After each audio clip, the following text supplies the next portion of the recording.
Okay, Right. so I'm pretty sure what happened was it was either the 32-bit, 24-bit thing, or I noticed that my mic cut out a couple times. Like, I noticed that like whole sections of something that I said cut out a couple times. Maybe for like, because when I looked at the two tracks next to each other, like I started over again. Like I started from scratch after like 2 hours, and I was looking at the length of your track versus the length of my track, and yours was a solid 30-45 seconds longer than mine. And at first I was like, oh, is this compressing it? Like maybe it compressed mine a little bit more because the 32 versus 24-bit. And it seemed to like just kind of, it did kind of seem like I'd fix it and then we'd kind of lose each other again. And then I'd fix it and we'd kind of lose each other again. But at the end, we were completely talking over each other before I edited anything. So I was like super confused about that. And then I started going through it again and editing. And I did hear that there were certain parts where I would be like, hey. And then you go, after like 5 seconds, you're like, yeah. And you kind of agree and start talking about something else. And I was just like, dude, it sounds like my mic just like completely cut off. Well, and both times we've recorded, I've seen it says dropouts. So maybe I did have a couple dropouts. You know what? I didn't, when I was editing the first episode, I didn't think this was anything. But in the last, like, literally 40 seconds, for some reason, we just completely like desynced from each other. Like you were suddenly far more ahead in the conversation than I was, and I was like, that's weird. And I realigned that part, and then it was fine. It only happened at the very end, but I don't know, man. I don't know. I mean, honestly, I would not be surprised if it's just my fucking really shitty computer, dude. I wouldn't be surprised if like I just tried to open Chrome just now so I could have the lyrics up, and last time I had Chrome open, I was reading the lyrics and I was on YouTube listening to the music all at the same time, and my computer can barely handle when we play D&D and I just have like a browser open. So maybe I think that's what's going on. I mean, yeah, maybe close out stuff you're not using. Do you think it would help if we stopped showing video to each other on Skype? Because it doesn't help. Like affect us talking to each other, but it might affect the recording. It might, but honestly, like I usually have the video open the whole time, and I was just barely I was like checking in every now and then on the lyrics and stuff like that, because I wanted to be able to see you. I think it helps me talk more naturally when I'm looking at you. Well, all right. I mean, we're gonna figure this out eventually. It might be Audacity. It might be the computer. It might just be the bit rate. Who knows? Dude, would not be surprised. It is going to be a trial of error. Yeah. How we will figure this out. Yeah, I think you're right. It wasn't that bad. Honestly, editing was a fucking headache at times. But I think that the bit thing fixes it. So, yeah, because I mean, when I was editing the first episode, it was only that part at the very end, and that thing was like 2 hours long. Right. Yeah. Well, let's hope it's not the case this time. Let's hope it doesn't happen. This is Brett editing from the future. It did. But whatever, we'll deal. And if not, I'll be the one editing, so exactly. You don't have to worry about it. You got to fucking deal with it. All right, I know we want to do this intro. What's up, buddies?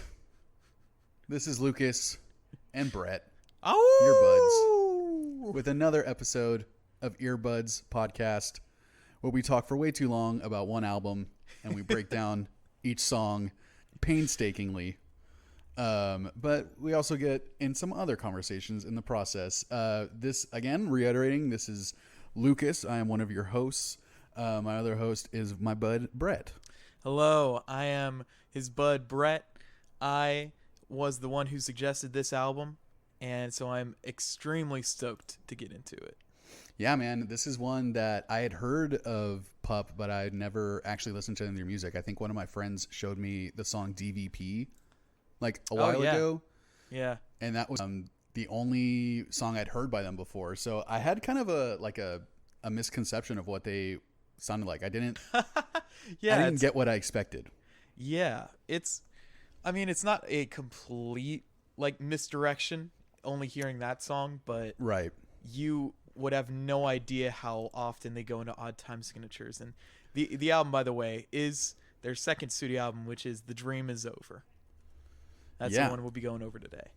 Yeah, and before we get into this, like, we forgot to mention this at the beginning of the last episode.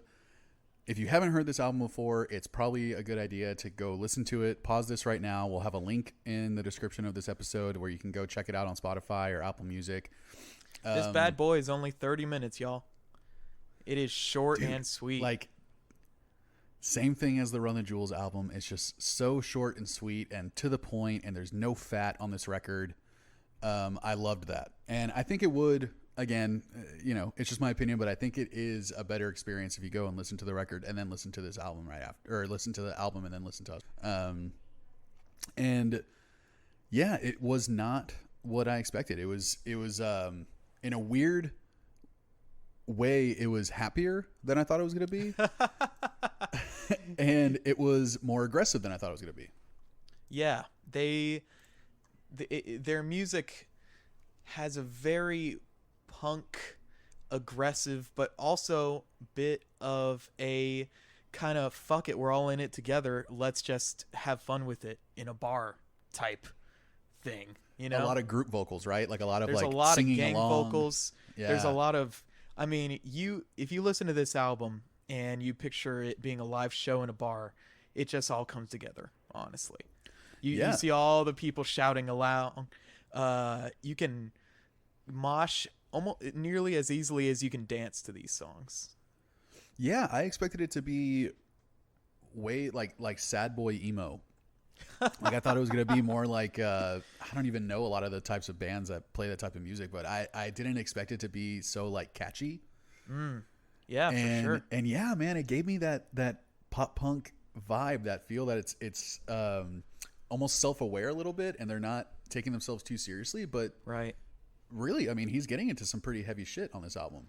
Oh yeah. And I would say that this is, a lot of people like Morbid Thoughts or Morbid Stuff. I always forget what that album's called. Is that their newest one? It's their newest one. A lot of people, I think most people herald that one as the best of the three so far. But personally, this album, Dream Is Over, is my favorite. And I think on the next one he gets a more emotional somehow than before. He talks about a lot of. So is the next one a little more sad boy? It's a little more sad boy. I'd say. I don't think it's boy with an eye. I haven't listened to it nearly enough. I don't think it's a bad album by any means. But I just love the grit on this one. I love the aggressiveness, but you can still kind of jam to it. It's still very catchy. You can, you can scream along. You can let your heart absolutely scream out the lyrics, It is a very emotional record, but it is weird that it's really surprisingly aggressive music and really almost depressing, very sad lyrics, but it's so catchy that you do want to sing along the whole time. And they're playing it in a way that it doesn't sound that sad. So when you're singing along and you're like, I want to kill myself, or whatever, and you're not realizing what you're singing, because it's like, man, it makes me want to sing along so much. I'd only listened to this, for this podcast before, and I wish I had known the lyrics already, because I wanted to sing along. Like it has that vibe and that energy that it's very contagious. Like it reminded me a lot, because they play really catchy songs and it's very pop punk and it's very fun sounding, but really heavy content, like really heavy lyrics. And because of those two things combined, I had only heard like Say Anything is the only band that came to mind that they reminded me a lot of. Oof. And their shit's heavy, right? And I think it's a lot of had to do with alcoholism and drugs also. that is on this record as well. Yeah, I can't say I'm a fan of Say Anything at all, but I get what you're like. I get the connection. Yeah, I think it's also the nasal voice. He has the classic could pop be punk that, nasal yeah. voice. He does have like it. The- I was worried that you would be, it would be like, oh, the guy's voice is so annoying. Like I couldn't listen to any of the stuff he was doing because, like, I'm sure some people do think that, you know. For sure. I mean, there were definitely not a few songs, maybe just one or two that his voice didn't annoy me. It didn't it wasn't grating, but I had to call out like, wow, this dude's like really singing high on this one, or wow, he's like extra nasally, extra whiny on this one. Yeah. But I loved it. I really did. I liked this record a lot. I'm so glad you do, man. Yeah, I know that your buddy Will, he's like really into this band, right? Yeah, I think I'm the first one that showed him the band. I could be wrong. I showed him DVP, which is... Was that a single? Because that's the one I heard. I think it is. It has like a music video. It was on Dream Daddy, which is a daddy dating simulator. So Dream Daddy. I think it was something. It's definitely like their most straightforward kind of punk song on the record, So I feel like it's probably the easiest, like most accessible. It didn't end up being my favorite on the record, but it was definitely, I would say, had the most radio friendly parts to it. Yeah. Mm-hmm. Yeah. And so he likes them. I think he likes I think he had the same opinion I did about the third album, where it was like, we probably need to listen to it more. And I was going to go to one of their live shows in Austin when they came by, but I was just like, honestly, I was like too scared to drive downtown. So I couldn't go. How long ago was this? Maybe 2 or 3 years ago. I was just kind of getting comfortable with driving again, and like I only drove downtown when I absolutely needed to, like for a show that we were playing. I was gonna say, dude, that must have been mental torture on you. How often we had to drive downtown, like on a Friday night in the middle of the heart of everything going on. I would say that it's the reason that I'm comfortable with driving again. But it sure isn't the best part of driving, is going downtown. And this show was like at I forgot where it was. It was right in the middle, Oh, God, man. I mean, I love driving, and I hated having to go downtown for shows. Oh, it's the worst.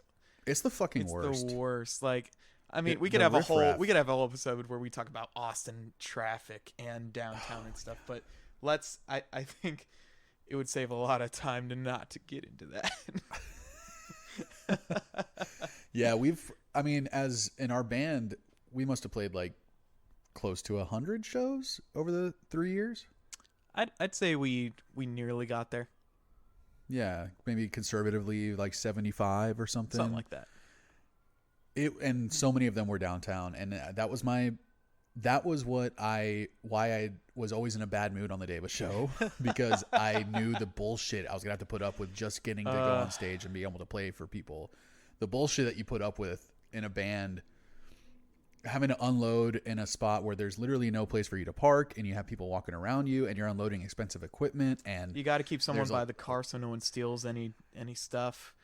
So many shady people downtown, especially in the areas that we would play in, and it smelled like piss. And we play on weekends, so the parking would be the most expensive, right? And unavailable. Yeah, if you could find parking, it was like $20 to $30.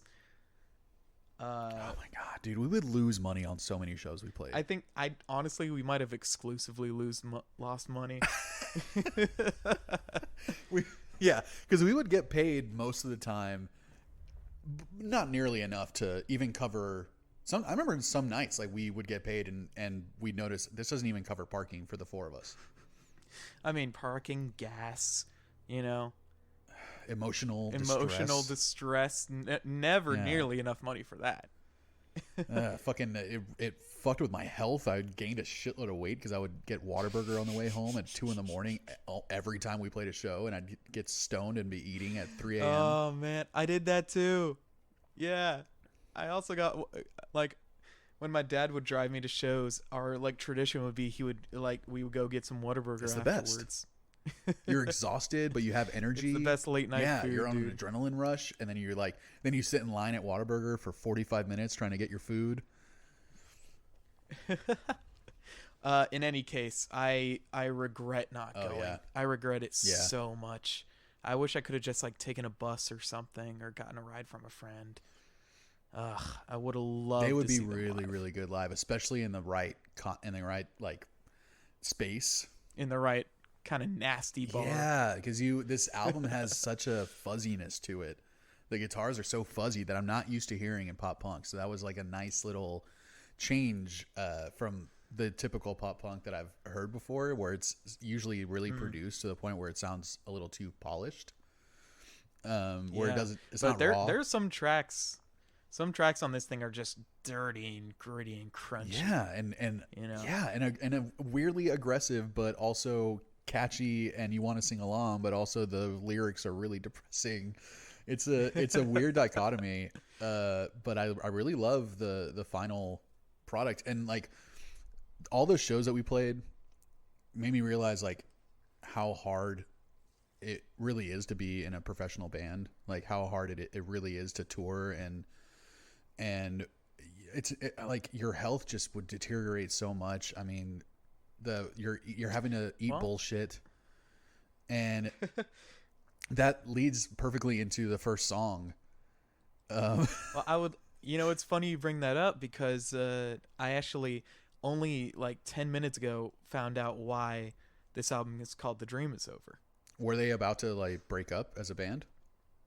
That's what I assumed. I assumed, yeah. But the singer went to the doctor, and he got some kind of a cyst or something in his vocal cords. And the doctor was like, "I not only recommend you get off this tour, but you stop playing music, like stop singing altogether." And apparently the doctor said like, "Yeah, this rock thing, like the dream is over. So just give it up." Oh my god! But he didn't, and I hope he's okay. Man. I hope he'll keep. I hope he's able to keep singing. But yeah, it's on to this first song on the album, which I thought is not this first song. You don't really see many songs like this. You know, it's what I'm a saying? weird opener. It's a great opener, but it is weird. This seems more like a closing track.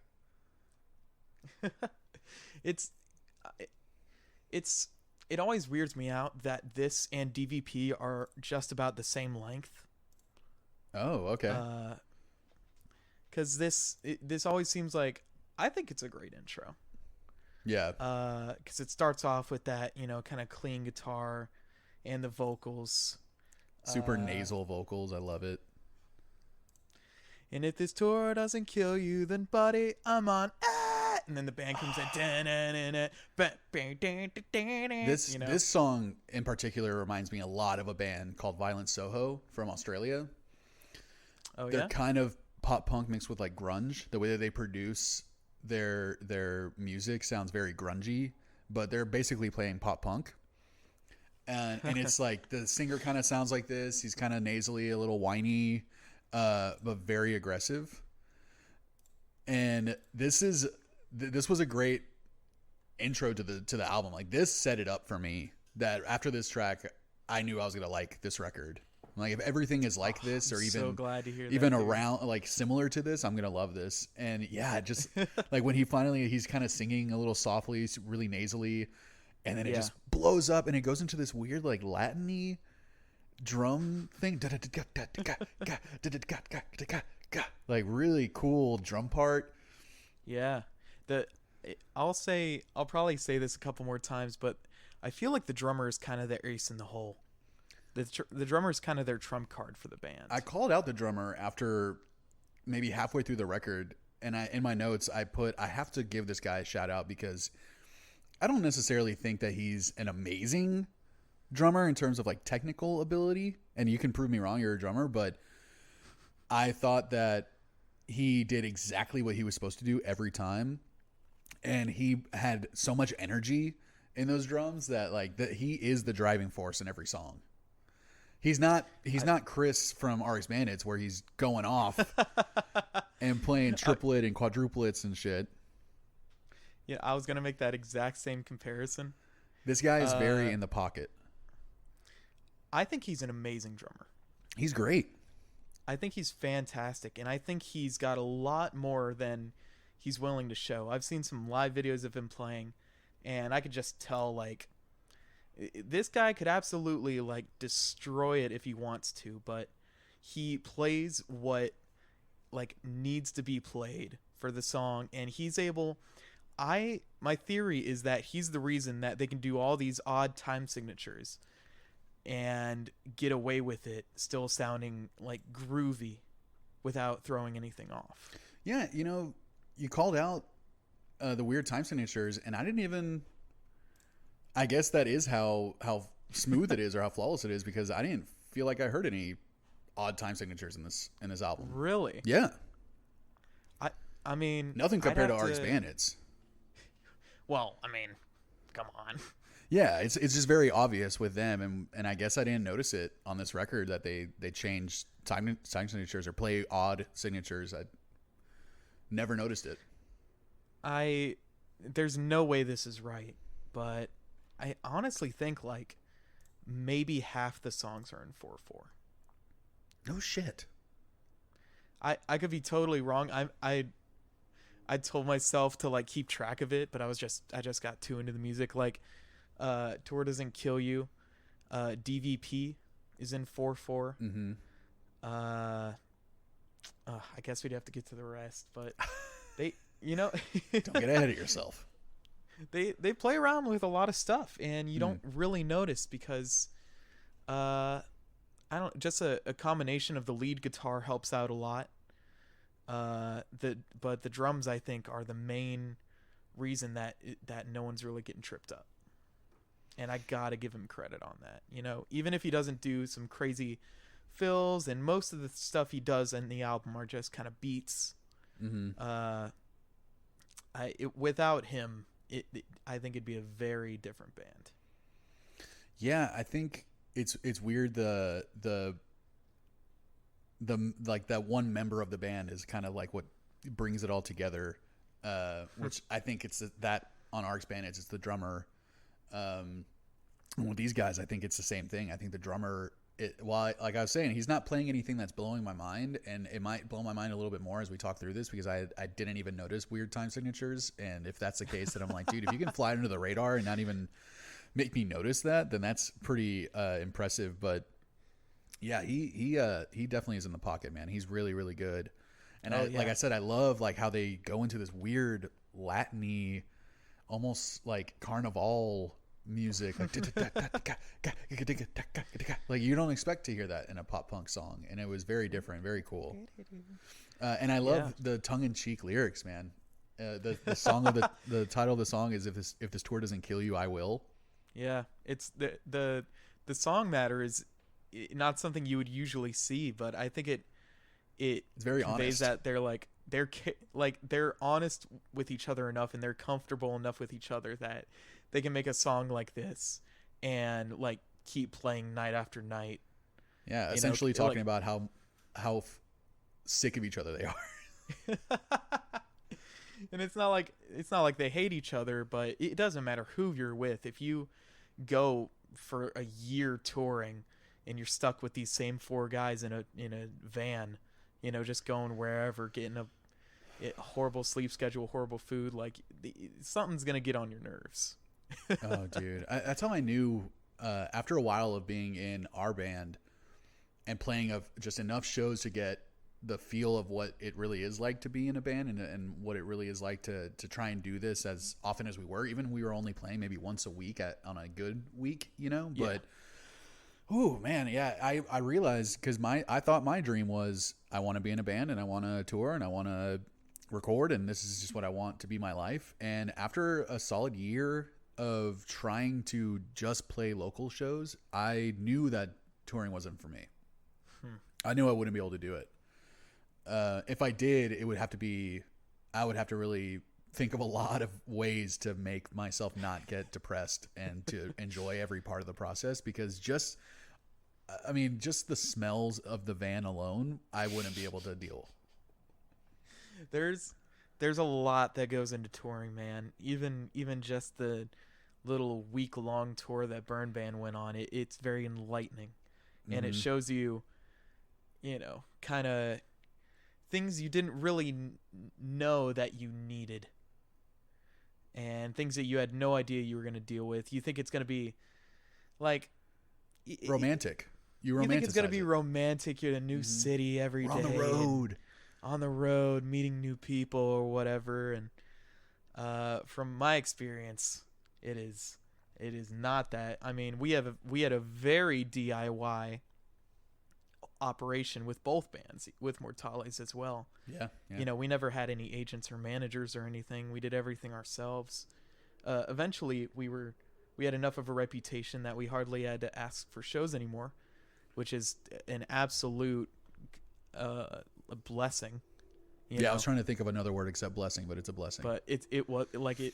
I don't like that word either, but it was a blessing. Yeah, I think it talks to that we were good, but also it is very lucky. I mean, it was the same thing with my band in high school, that we, after a while, we stopped having to ask for shows and started getting offers. And it really is. I mean, in high school especially, I was so fucking lazy that I stopped looking for shows because we would get offers. And I'm just like, I would take the offer, and that was the show we were playing that month. I'm not trying to play another show because no one offered us another one. And it kind of got to that point with Mortalis where at first we were begging for shows, and then we had to start denying shows because we were getting too many requests, and also because there were a few venues that I refused to play at again. Which will go unnamed. Yeah, which I will not name. But I think that process of like the 3 years that we were like really trying to go at this hard, it did show me that life is a lot harder than you think. Yeah, it's not romantic at all. It's really rough, and a lot of times, not a lot comes out of it. You're really lucky if something comes out of it. Mm-hmm. I love the line in this where he says, "I'm trying not to let you get in my head, but every line, every goddamn syllable that you say makes me want to gouge my eyes out with a power drill." That's an actual 2 lines of this song. Somehow he makes it rhyme and work. Syllable and power drill. Really clever writing too. Yeah, and like you read the lyrics and you're like, how on earth does he fit that into this? Like, that doesn't feels like sound stream like of it would consciousness. Yeah, almost. It feels, yeah. And then you realize it's rhyming, and then you realize like, oh my god, he's writing a paragraph and somehow singing it in a cadence that it fits in the. He's really good, man. The singer, I didn't know his name, but he's really good. He's perfect for this type of music, and he is one of those guys that you worry about, like with Fiddler.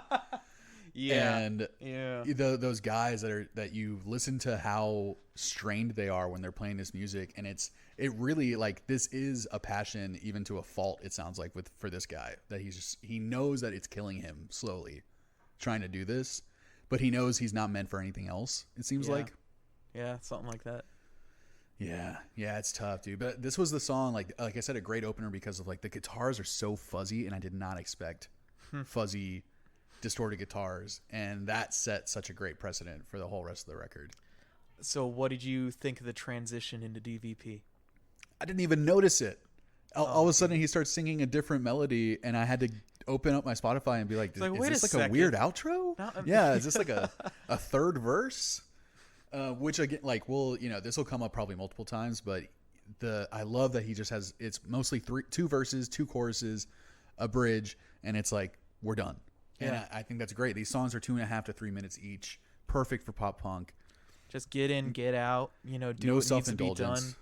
Yeah. But I loved the transition. I didn't even notice it. So I thought it was really seamless.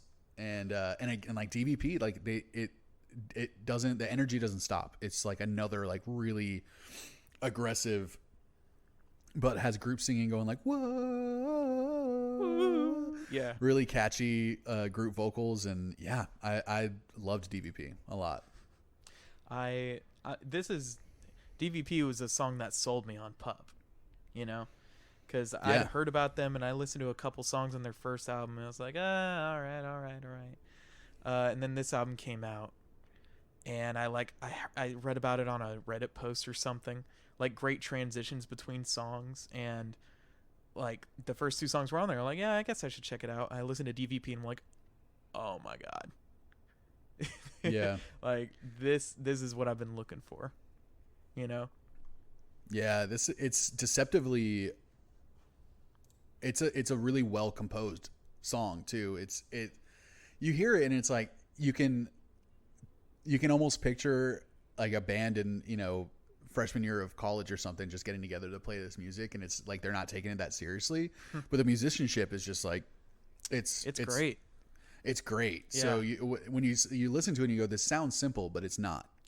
And there's a lot of little nuances that they're doing there, where the guitars kind of cut their distortion off and the drums are doing like a little marchy type beat during the O's in the chorus, and and it's really heavy fucking lyrical content also on a song that's super happy sounding and catchy.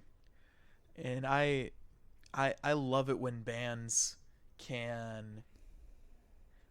don't feel the need to show off. You know what I'm saying?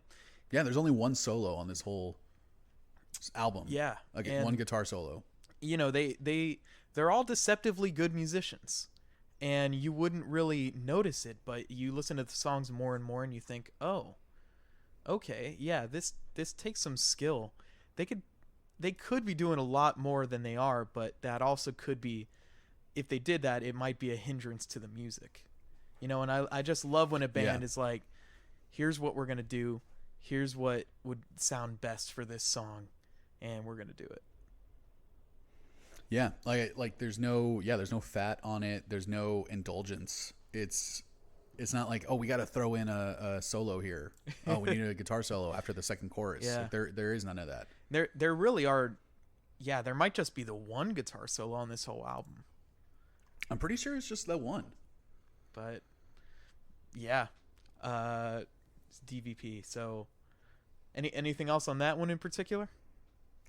Just the lyrical content, like what he's talking about in the song, about basically like getting over a breakup and drinking to deal with it. Also, another perfect bar song, right? Yeah, dude, I want to be there and going, whoa, whoa, 3 beers is so messed up. So fun. Get drunk and I can't shut up. Oh man, and that was another one that was very reminiscent of Say Anything to me, where it's this really catchy but very emotional song, and then you realize what he's talking about, and it kind of catches you off guard a little bit when you really listen to the lyrics, and it's like, oh, this. It took me way too long. It took me until like more than halfway on the album to realize that this is a breakup record. I don't know about a breakup record, but it kind of seems like it is. No, I mean, there are a lot of songs about a relationship, but I don't know. I mean, maybe we'll go through the songs and I'll be like, huh, yeah, I guess it is.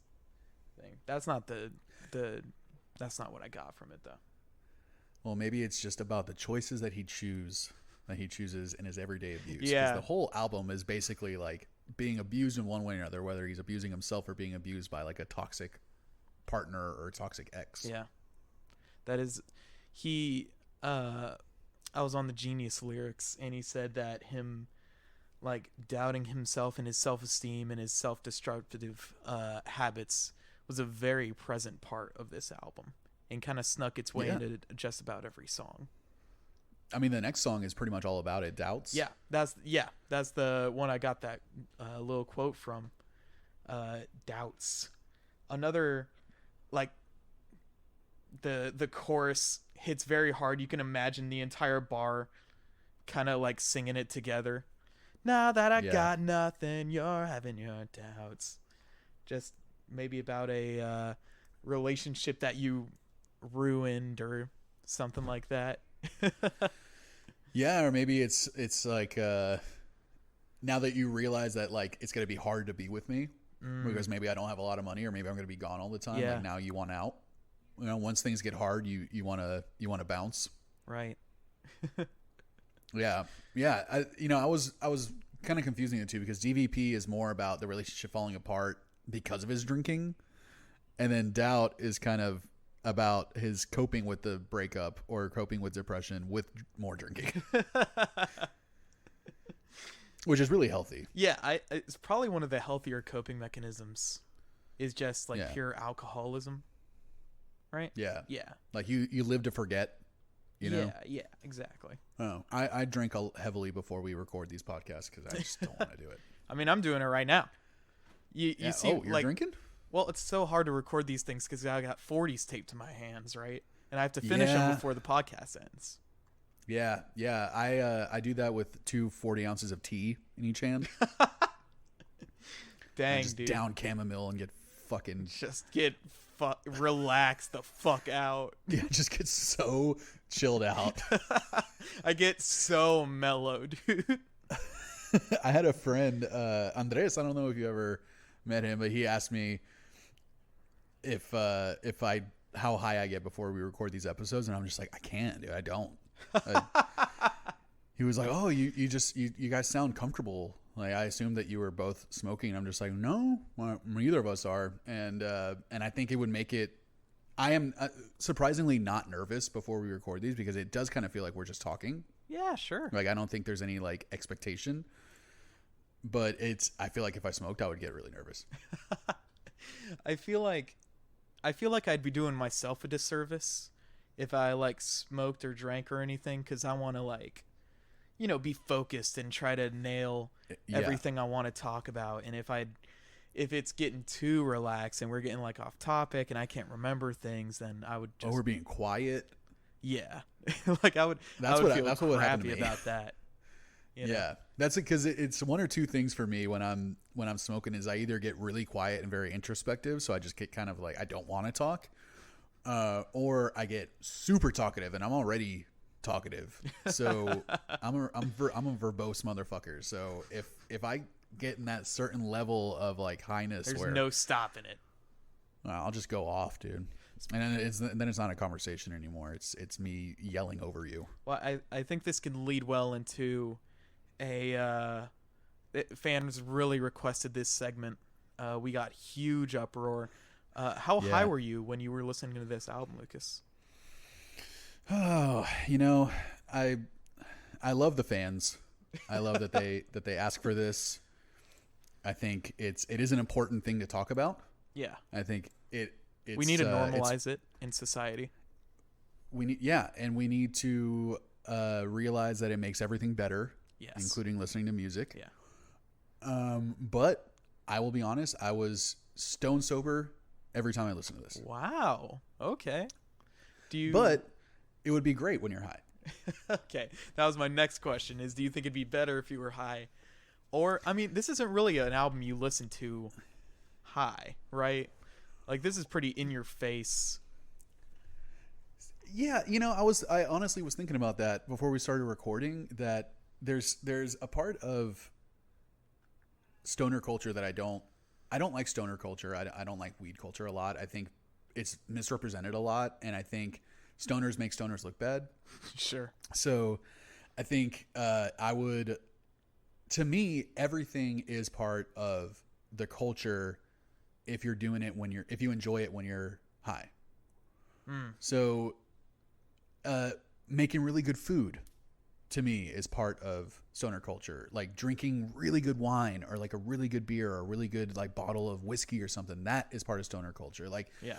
So music is a huge part, obviously. And to me, it's like, if I already like pop punk, so why wouldn't I like it when I'm stoned? I listen to metal when I'm high. Like it's anything that I already like in my sober state, I'm gonna like high. So yeah, no, this would be a great record high. But I will say, I don't usually pay a lot of attention to like production and tone, and I don't always like comment on it. Yeah. To me, very few times do I hear a record that to me is either like this sounds so good, like the Resignation. Right. And I was like, this is just something about this that is just so, it sounds so good. And rarely also do I listen to something, except maybe a live record. I hate live records, but rarely do I listen to an album and go, oh my God, the production is horrible, unless it's like 1970s punk music or something. You know? Yeah, no, I'm the same way, honestly. Like, it's very hard for me to notice that stuff unless it's, I don't know, like Toto or, you know, or just some. So random. Here's the thing, man. In sound Do they school, have amazing production? They're gods. They are gods. Oh, really? Really. There's that one album, Aja, I think it's called Aja. I could be. I know Africa, so they have a song. They have an album called Asia. It's. They're all over the place. They're going all over the town. They're the world's band. Oh God, In Dominican Republic, Toto means vagina. It's nice. Yeah. Sick. Just a little. Yeah, like I don't know if you ever noticed in a lot of public restrooms, the brand of the toilets is called Toto. Toto. And my dad used to laugh anytime we were at the movies and we'd go to pee because he would be like, haha. That means vagina. Like, nice. At least you never grow up, right, Dad? Oh God, is it Steely Dan? You're trying to find the album name. Steely Dan who I'm thinking about? Oh, okay. But Toto. Steely Dan is one of those bands that when I listen to them, I'm like, wow, the production is just like next level. Like the warmth is what I noticed in Steely Dan. That's what I noticed on Resignation. Toto also has fantastic stuff, but no, Aja by Steely Dan is like heralded as one of like the best produced albums of all time. It's used as basically like the benchmark in sound school, and so that was what gave me a lot of appreciation for Steely Dan was, like I said, I don't normally call out production or really pay attention to it, but that was one thing that I noticed immediately. I'm like, why does this sound so good? Yeah.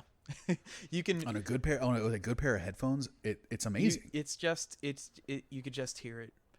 You know, you can't pinpoint why, but you can just hear it, and you just say to yourself, like, this is special. It's like pleasing to my ear, and that's when I know that the production has something to call out. Because if I'm enjoying listening to it just because of the sensation that it's giving me when I listen just to it, just the way it wiggles your little eardrums. Ooh, it just kind of fucking flicks my bean a little bit. Yeah, you like that. This album doesn't have quite that well of production. No, that's what I was getting at. Was I don't normally call that out, and especially in the negative, but that is my only note or my only like gripe about this record is that the tone is not great. It's a lot of high end and not enough low end. And it was the same when I played it on my stereo. I have nice stereo speakers. It was just very high end, very trebly, and it was the same thing listening to it on headphones. It was a little better on some nice stereo headphones, like over the ear. I could see that for sure. Yeah. It's sometimes it's very hard to pick out where the bass is. Yeah, I didn't hear the bass. I only heard the bass on one of the songs where it's isolated and they distorted it. So it's like it has its own moment in that song. But yeah, I don't typically I don't pay attention to tone. Like I don't get a tone bone when I listen to like a really, like I never thought about it growing up. Yeah. But no, I mean we all know about the tone bone. Yeah, but I kind of lost my bone when I was thinking about production listening to this album. That was my only complaint. I mean, do you concur?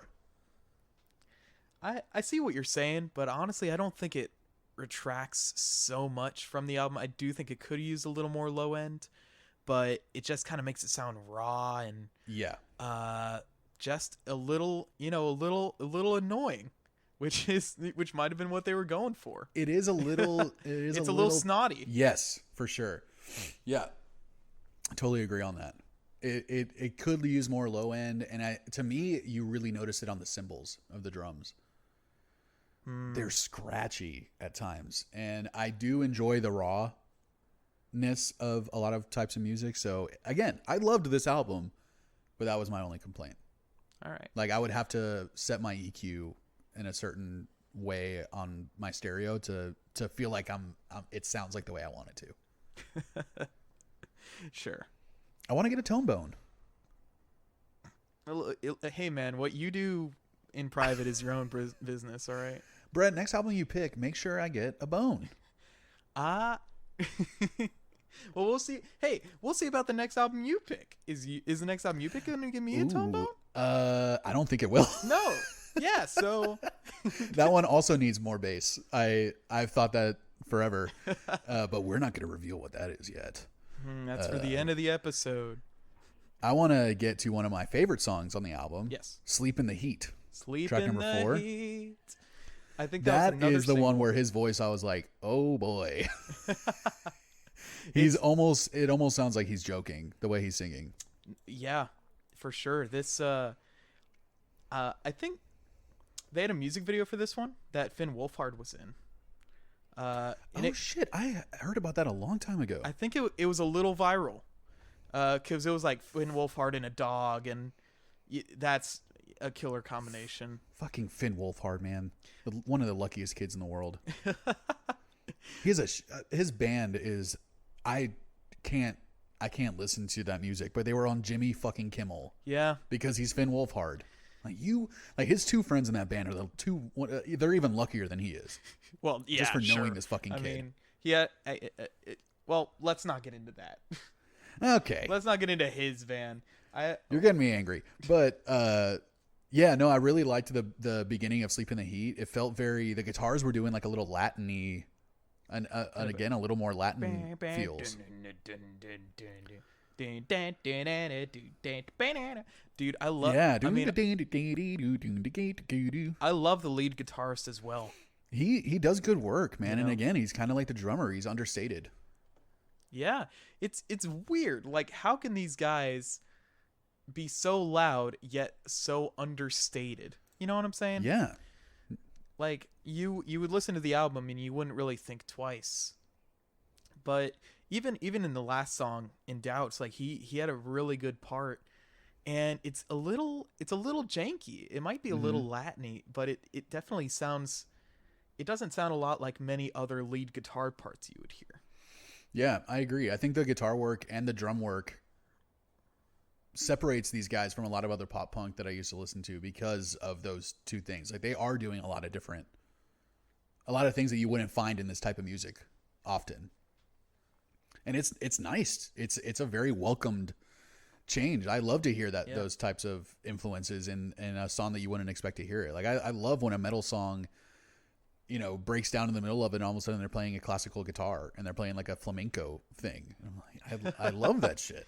It's beautiful, dude. Clearly, I love that shit because RX Bandits does that stuff all the time, where they bring in 5 different genres of music and they blend it all together, and then it's just RX Bandits. Like, I feel like PUP is pop punk, but they're pup punk. Pop punk. I'm sure they never heard that before. I was gonna say there's no way I'm the first person who thought of that. Tonebone and pup punk. So this song's in 6/8. It Sleep in is? the Heat. Yeah. I never would have thought that. I know the drums are doing a little more. I don't even know. I never would have thought this was in 6/8. I thought it's so easy to just bob your head to. Yeah. Yeah. And 6/8 is probably like the next easiest time signature to bob your head to. And I think that's the one they usually go to. But they do it in a way. They're like RX Bandits, like Rush. They can do these odd time signatures, and you could go through the album like Lucas did without even realizing it. Yeah, for real. But now that I'm listening to it right now, because I actually was able to put it on YouTube. I hope I don't get cutouts on my mic, but I do hear it. Dun dun dun dun dun dun dun dun dun dun dun dun. That waltzy. Yeah, that. Dun, yeah, I hear the 6/8 now, and you really don't notice it. It just sounds like it's like any other song on the record. But I love the part at the end with all the little like communal whoa going on. Whoa. Mm-hmm. Yeah. That's a nice little addition. And it's, again, like you want to see this in a bar. This is like bar music, and I would never have thought that. I could picture so many people like dude, with their steins and just with their ale and their mead. Yep, exactly. Yeah, I think Barcore. Oh my god. Hardcore barcore? Hardcore barcore, dude. Yeah, and it took me a long time to realize that he was talking about a pet chameleon that died after he paid for a really expensive surgery or something. Another thing you do not hear, like you'll hear about, dog songs, but a chameleon song? Yeah, chameleon song. And it's such a great title for the song. And it took me, I feel stupid when it takes me this long to realize this shit. But Sleep in the Heat is such a great song to write about your pet chameleon that died. Such a great title. And it's a chameleon, which is not a traditional pet, and you wouldn't think someone would be so emotional about it, but he really gets across how special this pet was to him. Yeah. You hear it in his voice, like you said earlier, and like the last lines, how he would spend all of his savings and loans just to see you again, but I know I won't.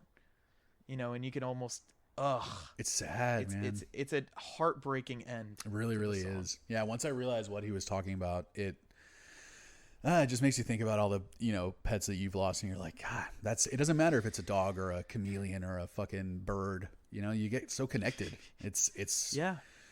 I can see getting a connection with the chameleon. I see people posting pictures of their pet fucking rats, and I can't stand rats. But when I look at them, I'm just like, oh,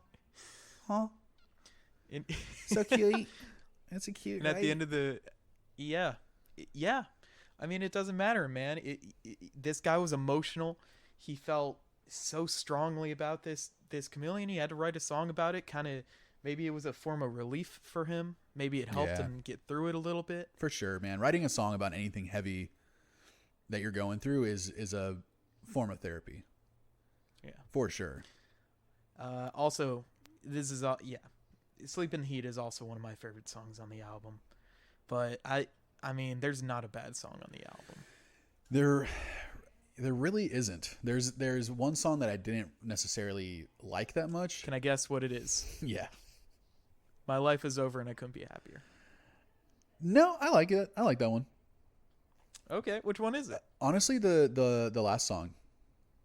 Really? Yeah.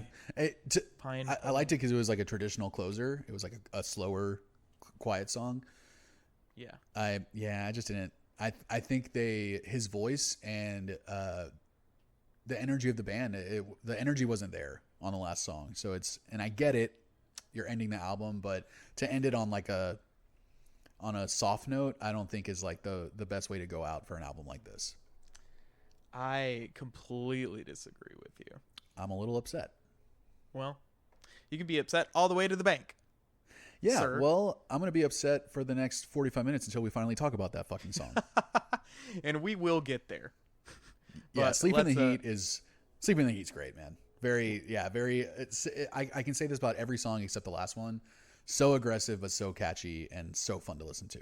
And you don't realize that it's heavy, heavy themes. Well, let's make our way to the coast, man. That was an interesting song. The annotations on that one, like the background of what he's talking about, really, really interesting. They're Canadian, I'm guessing. Yes, they are Canadian. Yeah. Did you know what DVP was named after?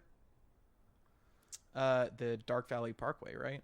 Yeah, some sort of freeway or highway in Canada. Yeah, just thought that was an interesting little tidbit. Yeah. But yeah, this is apparently I'm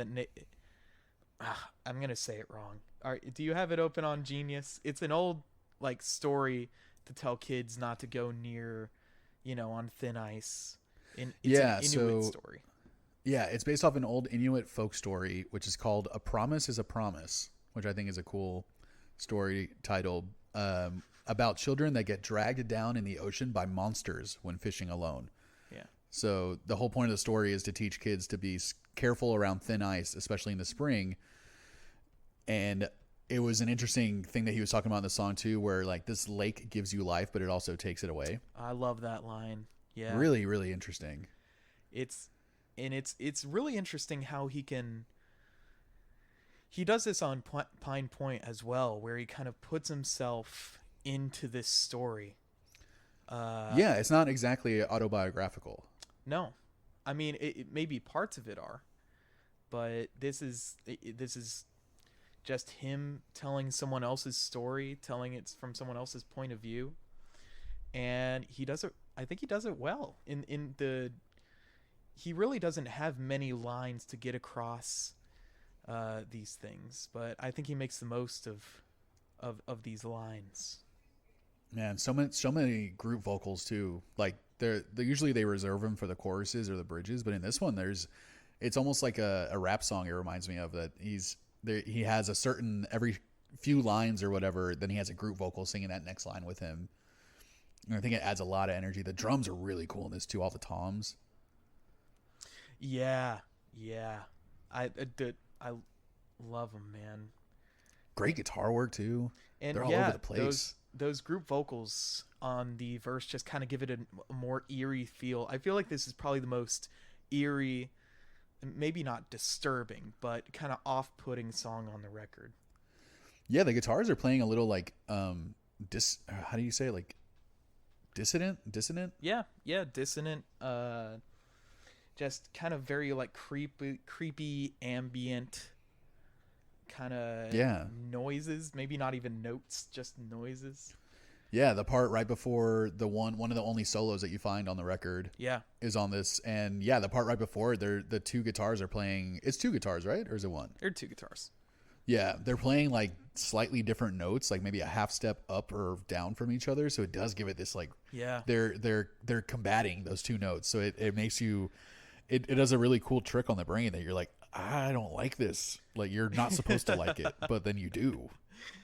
Yeah, and it just gets across this eerie, this desolate fishing town where, you know, people go missing in this lake. Yeah. You know, and this song does what I think we tried to do for one of our songs off Look Alive. What we tried to do. We did it. But well, which song? It's the one where you were like, yeah, I want it to be silent for some parts, and then we all come in. Oh, goodness. That's like every song. I want to do that on every song. You're gonna make me look up "Look Alive" by Mortale. I'm fact checking you. But they're very soft in moments, and then they come in hard, and that guitar riff. These guys are amazing at riffs, and just oh, it's so dreary and like looming and doomy, and the riff on this song is great. The like it's all over the place, and it does kind of add to the chaotic feel a little bit to it.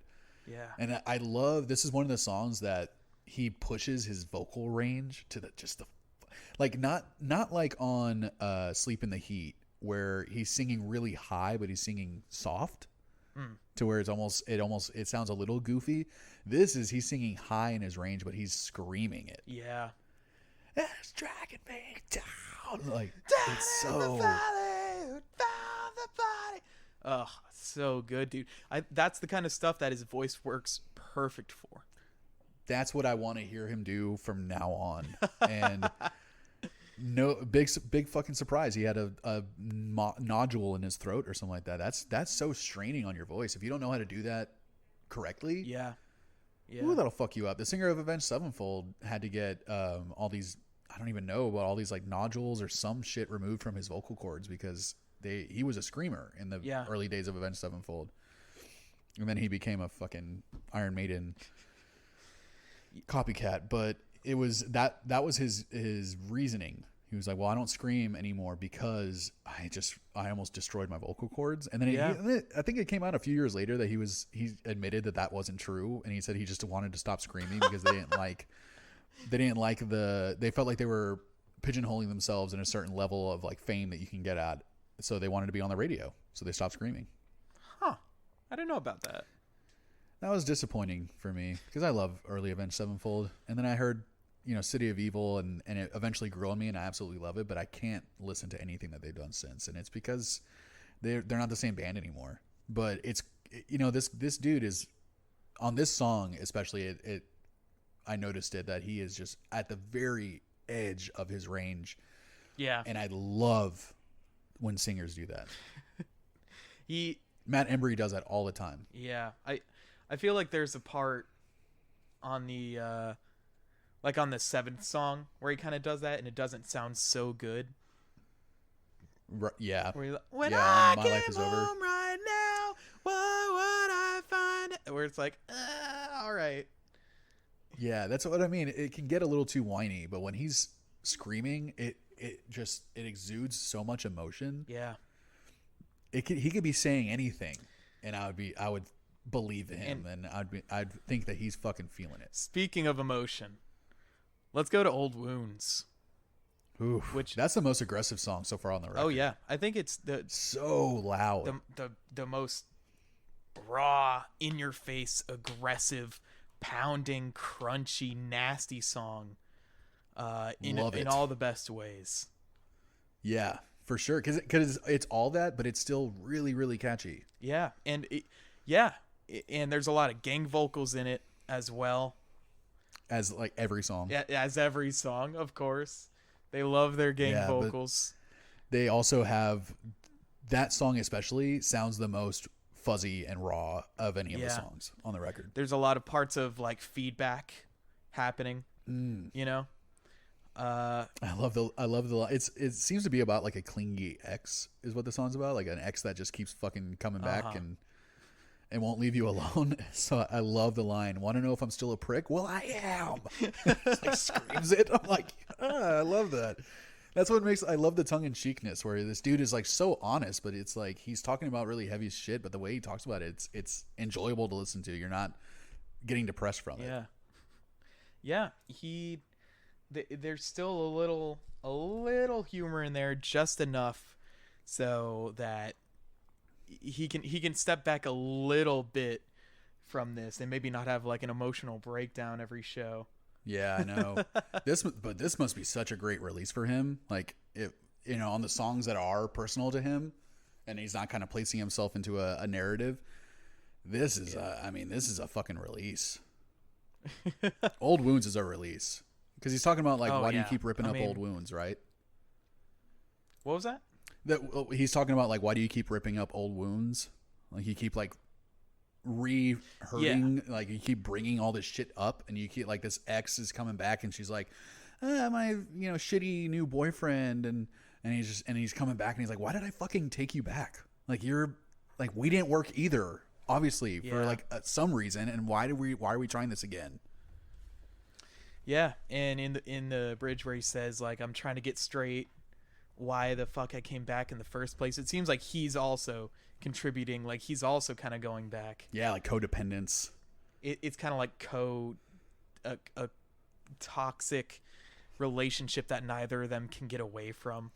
Yeah, like they can't quit each other. Yeah, I can't quit you. Can't quit you. And this is another one that very stream of consciousness lyrics at times.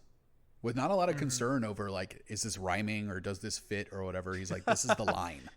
I feel like they wrote this song probably in the span of like 10 to 15 minutes.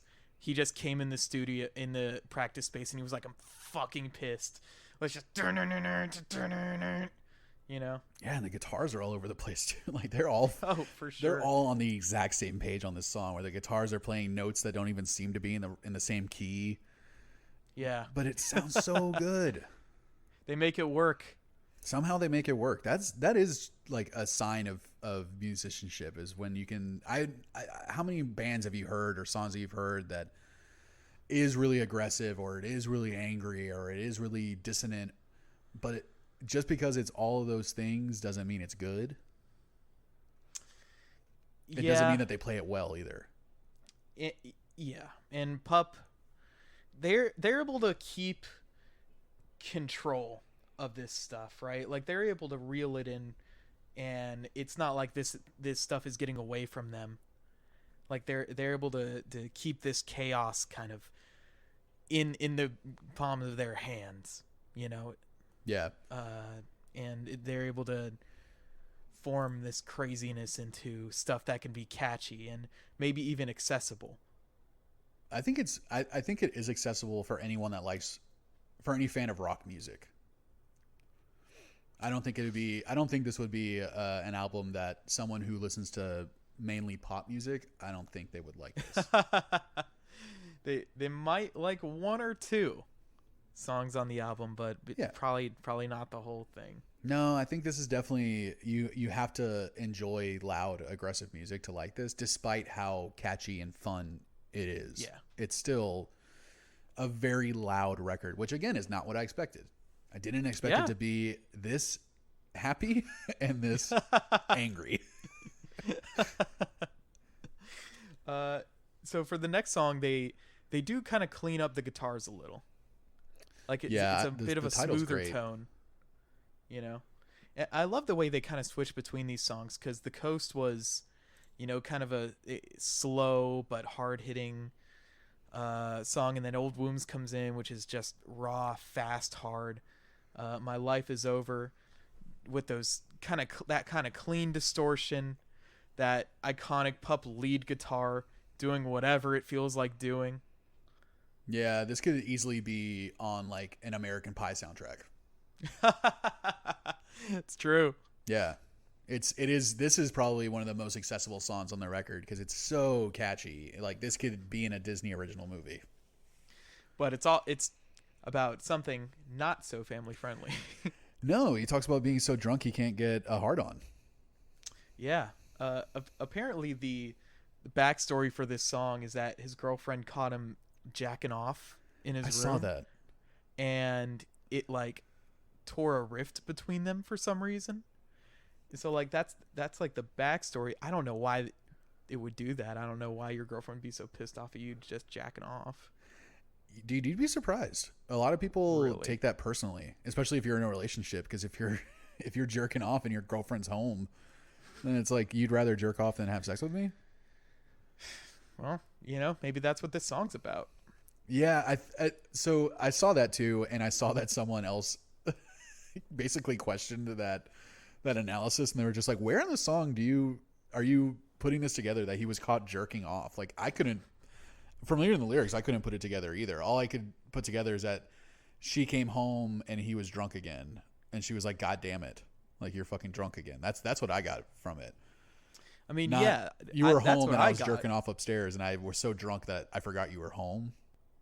Maybe his girlfriend came home and she wanted to get a little sexy, and he was so drunk he couldn't do it, because in that line he says, what is it? "I can't drive, I can barely stand, forget getting it up." Yeah. So it might be that he's just fucking wasted again, and his girlfriend's like, "Great, I'm not gonna get any bone tonight." Keep using the No word bone. I bone. gotta move on. No tone Too many- bones tonight.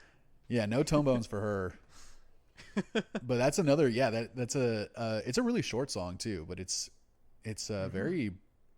I feel like I can't say it enough. It's the same thing on the Run the Jewels record, where we're just like, oh, the beats are so good, they're so hype. It's the same thing with this album, where it's just like, oh, they're so catchy, I can't get over it. Like every song's so catchy. It's just, yeah, the gang vocals that happen on nearly every chorus help kind of reel you in, to sing them along. That helps with the catchiness. The guitar's usually always catchy. His melodies are great. His melodies are great. They got it all, man. Yeah, this is a really solid rock record, and For sure. as it played out, I think because of the themes and because a lot of the melodies and the ways that they write the songs, it can be considered pop punk, but I don't think it is. Honestly, I would just consider it punk. Yeah, I would just say punk, because it's aggressive. They're angry. They're talking about, what's on their minds without any hesitation. And if it's catchy, then it's catchy. But I don't think that alone makes it pop punk. no, and I think the melodies, the way he sings is very pop punk. The nasally, whiny, high pitched voice. Sure. But it's not pop punk to push that voice to the limit to where you're screaming. That's where the fall. more hardcore side of punk comes in.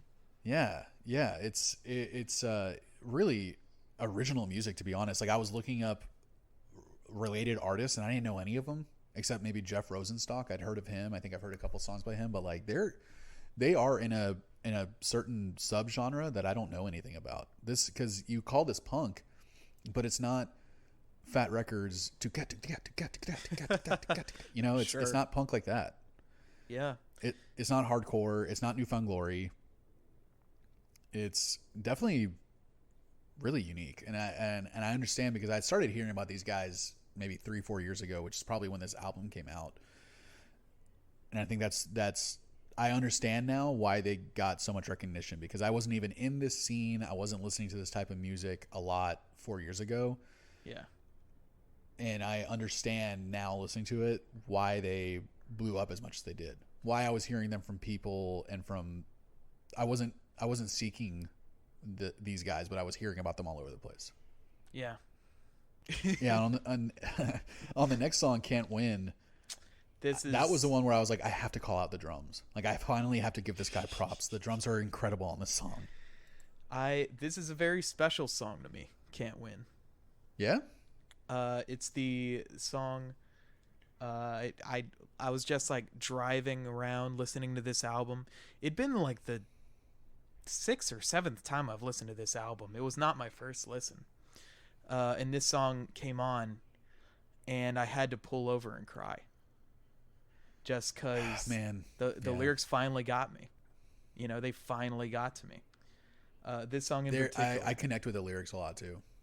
I mean, it's kind of a loser's anthem, isn't it? You know? Like that's not how I see it. I don't see it as a loser's anthem. I see it as someone who knows that they're not made for for traditional life. That they're not wired for that. So, because, yeah, it's his line about, like, I couldn't live with my 9 to 5. And he's like, I don't know if I'm going to make it doing this, but I know I can't be happy doing that. And that is something I connect with really, really deeply. Right. And that's the journey I'm in right now. And maybe was that what you were dealing with when the song finally hit you, or like, why did it hit you so hard?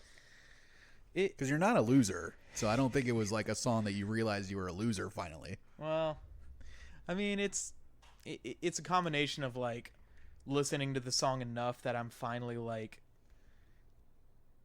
comprehending the lyrics. For some reason, it takes me a couple listens before I can actually figure out what the dude's saying in the first place. And same. I don't know. Maybe I was just like at Sam's Club after some kind of 8 or 10 hour shift, and Jesus. You know, I just want to be something. Never thought I'd be nothing at all. And the chorus comes in, feels like I can't win. I'm growing up and I'm giving in, which is the line that broke me. Yeah, man, that's I feel it. I definitely, and it's starting to hurt. Totally understand. Yeah, I totally understand. It is that kind of like, yeah, that realization that you're just like, oh man, being a kid and thinking about like what life as an adult is going to be like. So rarely does it become what you expected or hoped that it would. For sure. Yeah. But the great thing about it is that you do get to have more control over your life after a while. Like once you kind of become financially independent, which does take sacrifice, because a lot of times you just end up having to get a job that you don't want to have, but you got to start making your own money. Yeah. Once you kind of start becoming financially independent, then you can make whatever decision you want after a while. It might be a risk that you're taking, but that's your risk to take. You don't have someone telling you to not do it, or that they don't approve. You know, so it is kind of like you, as a kid, you get to have all these like little fantasies that most likely are not going to come true. But as an adult, you have more opportunities to actually make those fantasies come true. Yeah. But I definitely, I was feeling this song on a very personal level also, because I've had those moments where I drive up to my desk job, or, you know, I drive up for the 3rd year in a row, I'm working in a cubicle. And yeah, dude, I've had many moments like before walking into work where I cry in my car. And I'm just like, I can't believe I'm going back to this thing. I can't believe like I'm like, you feel stuck.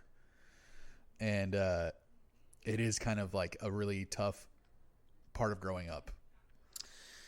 Yeah, because you expect when you're a kid to be like the other kids who get famous, or like in high school, Right. you expect to be one of like Kurt Cobain or something.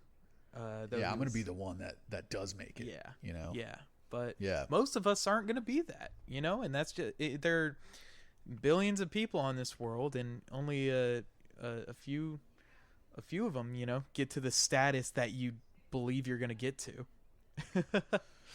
I think I read somewhere that you you have a better chance of winning the lottery than you do of becoming famous.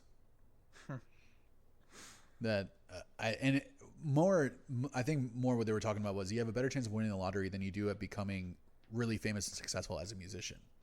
Well, yeah, that makes sense. I mean, how many bands have you heard that you're like, these aren't even this is objectively bad music? Well, how are they? Yeah.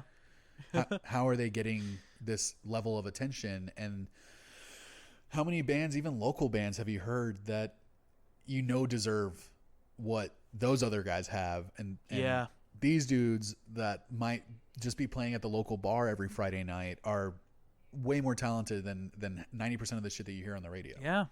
It's just kind and of you realize how lucky you have to be. It's just unfair, and that's all it is. That's just life. Yeah, and I think a big thing now that's changing is people are taking this shit into their own hands. How many people are massively popular and famous on Spotify that are not signed to a label?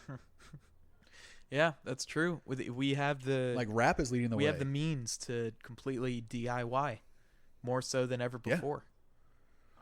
I think Radiohead was one of the first big bands that I ever saw do something like that, where they just released their own album and they said, you know what, pay us if you want. If you don't, just download it. We don't care. We just want to put this out. And so some people paid nothing, and some people paid $100 because they wanted to give Radiohead $100 because they love them, and that is like the new frontier that we're on, where people are becoming successful 100% on their own. Yeah. And like the age of the entrepreneur is, obviously COVID fucked up a lot of people's plans. Yeah. But I think what a result of this COVID shit being over is that entrepreneurship is just going to blow the fuck up. All these people are sitting around, either they had their business fail or they're trying to start their own thing. And we have nothing but time to think about what the fuck we want to do with our lives now. That's true.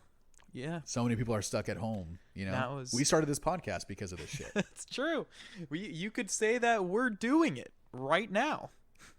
I honestly feel like I am. Like this might not be what becomes my thing, but this is a step in the right direction. I'm trying something new. Yeah, we're doing something. We're actually putting something out, which is better than just holding it tight to your chest and never letting it go, And I think we're not waiting for anyone to tell us that we can put this podcast, or we're not waiting for anyone to give us a deal. Yeah. We're doing it on our own. And it's something that I genuinely care about and like I genuinely enjoy. That's not something that I get out of my day job. It's true. It's something that you can look at, you put out there, and you can be proud of. And we did it ourselves, man. Just you and me. We're like, you were like, we should make a podcast. I said, I'm in. And here we are. We're on episode 3, like a couple weeks later. It was all us. Yeah, I think I was even thinking about this before we started recording. Like I wanted to give you credit for being one person that I know, and there are a few that like are close with me in my life, but you are one of the people that like you follow through with anything that any idea that we've had. You are one of the people that I know I can rely on to follow through with it. And that's like a philosophy that I have held on for a long time, that I'm like, I'm not going to say I'm going to do something and then not do it. Because a lot of people talk shit and are too lazy to go actually try it. And I think the fact that like we're on episode 3, we've been recording this for 3 weeks, we're staying consistent, we have like a really good like partnership on this, and it's just, and I don't know how many other people I could be doing this with. Aww. It really is like you get a lot of props in our house for being, and you execute and you stick with it. And that is a trait that's going to get you to where you want to be, because a lot of people just want to talk and they want things handed to them. And that's not how shit works. Yeah. You got to go and get it. And I think that's like, this is a step in the right direction. And I don't expect this to be the end all be all, but I expect this to lead to something else. Well, you know, I got it from my mama. That and that butt. Honestly, like she's the most hard working person I've ever seen in my entire life. And I just think like, God, if I could just be like 10% as hardworking as her, then, you know, maybe something can happen. And I've seen far too many things just go by the wayside. And ever since even middle school, you know, I was trying to start a band and get stuff out, and people are like, yeah, I'll do it. And then they never really stick through. And that's why I'm glad you suggested it, man. Because that's why I just really don't ask people to do that kind of stuff anymore. Right. Because you've been burned a few too many times. It's, you know, it's starting you get to disappointed, hurt, right? as Pup would say. Yeah, you get it's hard to, because so many ideas that I want to do, I do need someone else to do it with me. I'm not a self-starter in that way. Like, it does help when you have someone else, A, keep you accountable, and B, someone else to help. So like I think that's huge. And I've tried so many things on my own, and I realize how much work it is, and I'm just like, man, I don't know if I'm passionate enough to do this. And then I try and do it with other people, and it's so hard to rely on people. Well, that's so like, yeah. Sorry, go ahead. That's kind of why I really loved Mortales. And when I first entered the band, y'all practiced 2 days a week, which y'all had no idea was absolutely like no one does that. 6 hours a week. But I never objected, because I thought, well, if they're practicing twice a week, that means they're getting stuff done, you know? And like whenever it came to music stuff, we could always rely on each other for that, and that was great. Yeah, you had 4 guys who were really dedicated. Yeah. And you know, like, believed in what we were doing. Yeah, for sure. That might be the most important part, is actually like believing in what you were doing and actually putting some effort, putting some weight and responsibility into it, instead of being, you know, 3 steps back away from it and be like, if it happens, it happens. Yeah. We worked for it. Not, you know, right now it's we can't really do much about it. Everything's on pause right now. Everything's on pause, but I know that if it all ended tomorrow, we would get back next week, and we would go at it with the same amount of fervor as 100%. Before. Yeah, 100% agree. Yeah, man, I think and I don't blame you. Like, when you left Sam's and you're fucking listening to this to Can't Win, and you're like, God damn, what the fuck am I doing at Sam's? Like, what am I, you know? Personally, ever since literally 6th grade, I wanted to be in a band and make this music, and I've been working for it until now, you know. And it's just like, when we have things to show for it. We have albums and stuff, but it can get very hard when it doesn't really work out how you want it to. We can't make a living off it. Like, my original goal was to get famous, and then it was just to make a living off it. And yeah, you're like, I'll settle with just being able to make money and live like comfortably, even if it's in an apartment. Like, I'm okay with that. Yeah, like I'm not a person that's like, ooh, I'm gonna get my riches. But if I can just like make my living from playing music, then that's all I could ever ask for. You know, you don't want to wake up in a new Bugatti? I'm not trying to wake up in a new Bugatti. Yeah, I think the older you get, and you might be like going through that also, it's like you realize that you're okay with a simpler life, as long as you get to do what you enjoy. It's not done, man. I'm almost 10 years older than you, and I'm trying, you know? So it's like, to me, like, I'm super excited about this podcast. I'm super excited about the album reviews I'm doing. I'm excited about this, you know, fake radio show I'm hosting and everything, because all of it to me is just like, this is all surrounding music, which is something that I love and I want to be involved in one way or another.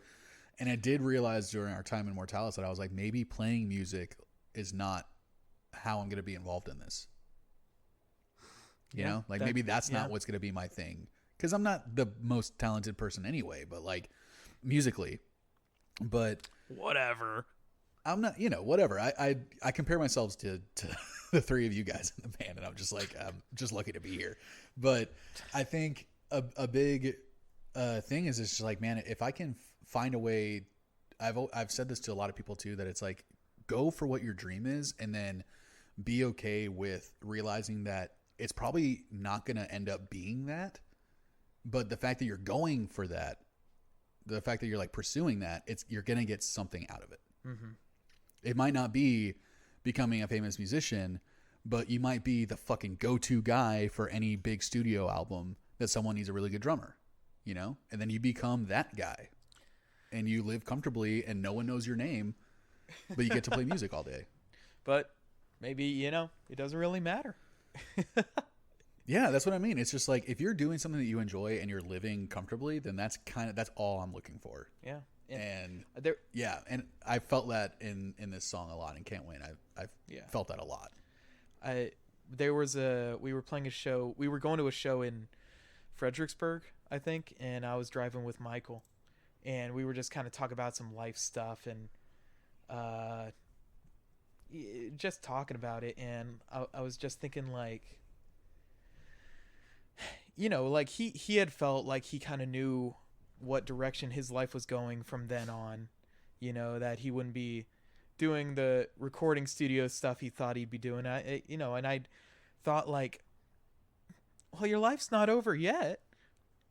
You know, you still got plenty of time to do all this stuff. You don't know what's happening. And, you know, I'd think back at that moment, because I think, well, if I'm saying that stuff to him, I might as well say that stuff to me. Totally. You know, and so that'll do you sometimes. Dude, you gotta be your biggest cheerleader. Yeah. No one's gonna do it for you. Yeah, for sure. And no one's gonna just hand you shit. I think, I mean, you've been doing so much stuff on your own also, and it's like, eventually, like, you work hard and you have the talent to back it up. Eventually something's gonna come out of it, but you just don't know what it is yet.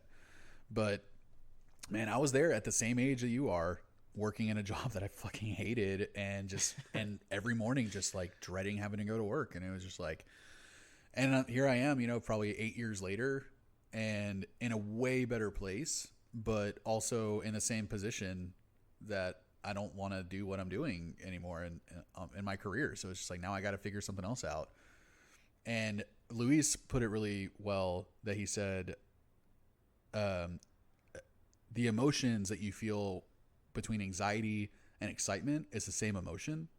So it's the same set of emotions. So it's like, if you can rewire yourself to where, if you're feeling anxious or nervous, rewire your brain to feel that and perceive it as, I'm excited, then the fact that I don't know what the hell I want to do with my life, and then I get to that, I'm trying to figure out what I want to do, and I have to go like search for it, that to me is like, I'd rather be excited about, like, ooh, I wonder what it's going to be.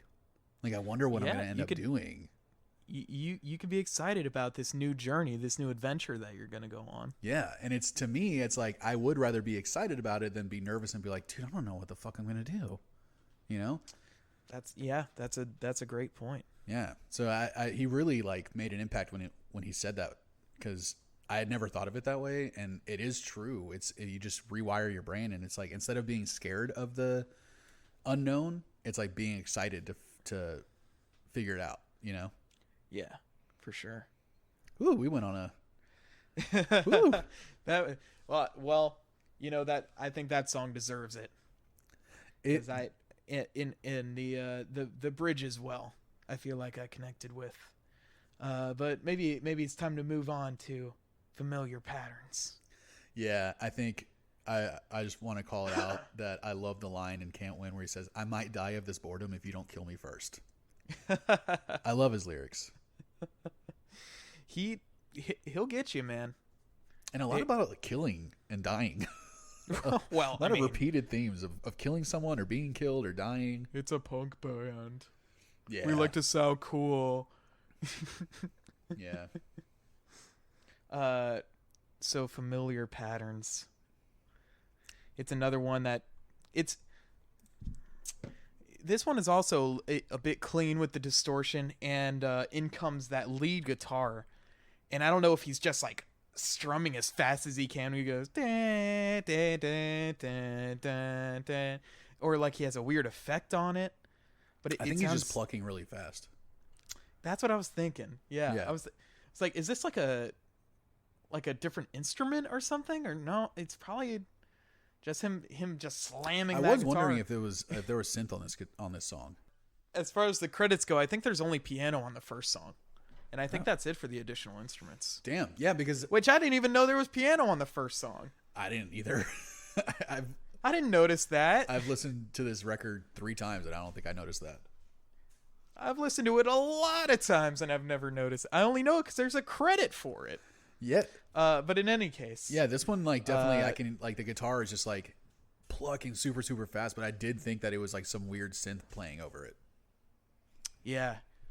And this is another kind of breakup song.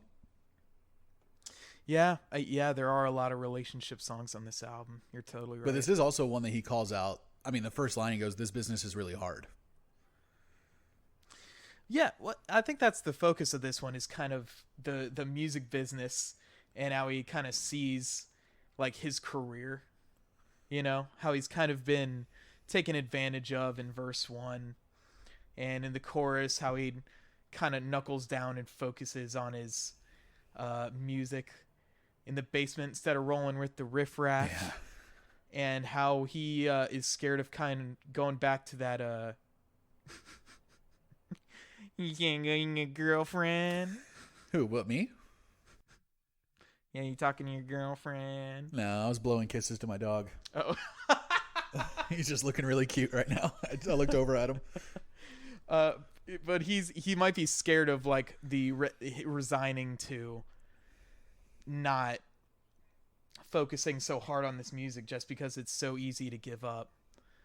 And so this is also kind of a personal song to me. Not as much as Can't Win, but it's interesting. It kind of reminds me of when we were talking about the resignation, and you were saying that you felt like there was a pattern to how they kind of put these songs together. And I don't know if it's a mistake that Can't Win and Familiar Patterns, they're kind of talking about really similar concepts, that they're one right after the other. Maybe so. Like in Can't Win, he's saying I can't live with this 9 to 5, and then in this next one he's saying, you know, everyone used to say don't quit your day job. Well, fucking guess what? I never had one. Never had one. So it's like this is all I got, you know? Yeah. But did you see his quote on the annotations of this song? No. From the singer? It's pretty interesting. He says this song really sums up my past few years and maybe my whole life. I always thought that if I could just be in a touring band, I'd be a happy person. And yeah, I love what I do, but I've realized that doing something you love doesn't really change the kind of person you are. So like if you're unhappy or you're anxious, it doesn't fix the problem. It just distracts you from it for a bit. And I think that's another thing too, where I think a lot of people fall into that pattern where they're like, if only I had this, or if only I was famous, or if only I was rich, or if only I was, you know, skinnier or whatever. You just think like, then I'd be happy, or then people would think I'm cool, and you think like a certain level of success or this thing that you want to attain, like it's just going to completely change the way that you feel about yourself and about life and everything. And rarely it does. Like that's just kind of who you are. So you got to find something that makes you happy. And it's just, I mean, it's even now, even knowing that, it's still hard for me to look at these people that have all this money and seeing all the things they could do and like thinking of what I would do and to think like, would that really not make me a little bit happier? It's weird when you find out that really rich people are really unhappy. Well, we're very unhappy about different things, I guess. Well, I think the moral of that story is it's just like money doesn't give you happiness, and I think that's I mean, what a lot of people money don't can buy realize. like a jet ski, so Yeah, true. Money can't buy you happiness, but money can't buy you a jet ski. money can buy you like a lot of Chuck E. Cheese tokens. So I don't want the tokens. I want the tickets. you can't pay for the tickets, Lucas. Well, then what's the You don't point have of that going to kind of Chuck E. money. Cheese? Dude, if you had a certain amount of money, you could pay for the fucking tickets. Just bribe the person in the back. Look, I know you got a stash somewhere. Listen, I got $500,000. But you don't want to buy like the plush or whatever. You don't want to buy the awards. You want to buy the tickets. I want to buy the tickets so I feel like I earned that blow up shark. Yeah, that makes Give me sense. some sense of like I accomplished something, but I paid you to let me do it. Yeah, but it was an accomplishment. You know, you paid someone, and that's an accomplishment in itself. We'll I get say to that. post online and show a picture of my new inflatable shark and just go, look what I won. Look what I paid tickets for, not money. Yeah, that no one would even. This cost 200,000 tickets. Y'all don't even understand Yeah, can how y'all much skill fucking? it takes to get that. Do y'all have 200,000 tickets? I think not. Did not think so. Nope. So are we ready to go to Pine Point? Pine Point, is that the last song? It is. Yeah, Pine Point. It's the slowest one on the record for sure. Like Yeah. I was saying earlier, it feels more like a traditional closer to an album. Mm-hmm. You don't hear it that often anymore, though.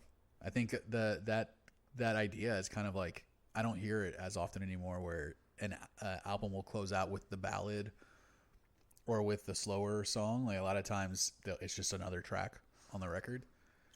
I do love it when they. I've found that. I think I like outros that are kind of more slow and solemn lately than I used to, and that didn't really affect anything on this album, because I listened to this before that preference developed.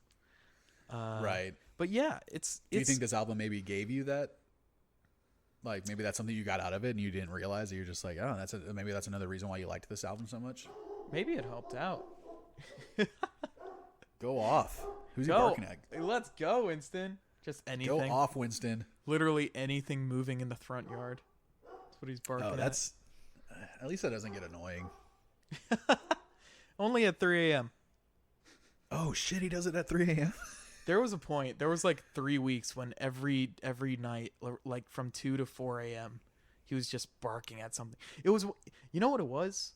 It was like at 5 a.m., one of the elderly neighbors would go for a jog. Okay. And so Winston would bark at him every single time. And I got pissed at the guy. It's like, what are you going? He had a headlight cam on his forehead.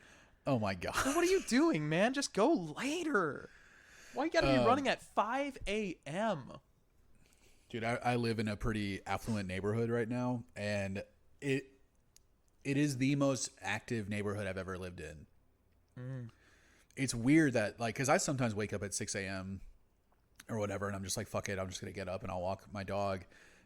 The sun isn't even out yet. You would think that everyone would still be asleep. There's people biking and running and walking, and they're all 50 or older. And I don't know if it's like a rich person thing or if it's an old person thing, but I lived in a very modest middle class neighborhood before this one, and if I saw two people on my walk, and even in the middle of the afternoon at 4 or 5 in the afternoon when everyone's already home, if I saw two people while walking my dog, I'd be like, dude, what the fuck is everyone doing out? Like, this is weird. Now I fully expect to run into, and I'm not exaggerating, up to 30 people every time I walk my dog. Like, and that could be at 6 in the morning, and I'm having to dodge people, and they're having to go around me, and dogs want to interact, and I'm just like, why are all you people out? Like, you have huge, nice houses, and all you want to do is not be in them. Well, honestly, I've lived at this house for years and years and years, and I've never seen more people out than right now, and it might be because of the pandemic. I think I noticed that in my old neighborhood too. That all of a sudden, like, everyone was training for the Tour de France. Yeah. All of a sudden, like, quarantine starts, and it's just like, oh, I'm gonna pull Everyone's out my out fucking and bike. about, see what's happening today. Like, get the fuck, go home. Like, we're supposed to quarantine, and I'm only out because I have to walk my dog. I don't understand. I just don't. I obviously I love being outside, but I don't understand like how the richer the neighborhood gets, like the more people spend outside. It's a really weird like connection that I've been making. It might just be because they feel safer with other rich people or something. Oh yeah, no one wears masks. We're very insulated here. Like it feels like this little neighborhood is like our own little city. Everyone knows each other. No one wears masks, but because of that also no one keeps their distance. So it's like everyone's acting like everything's normal here.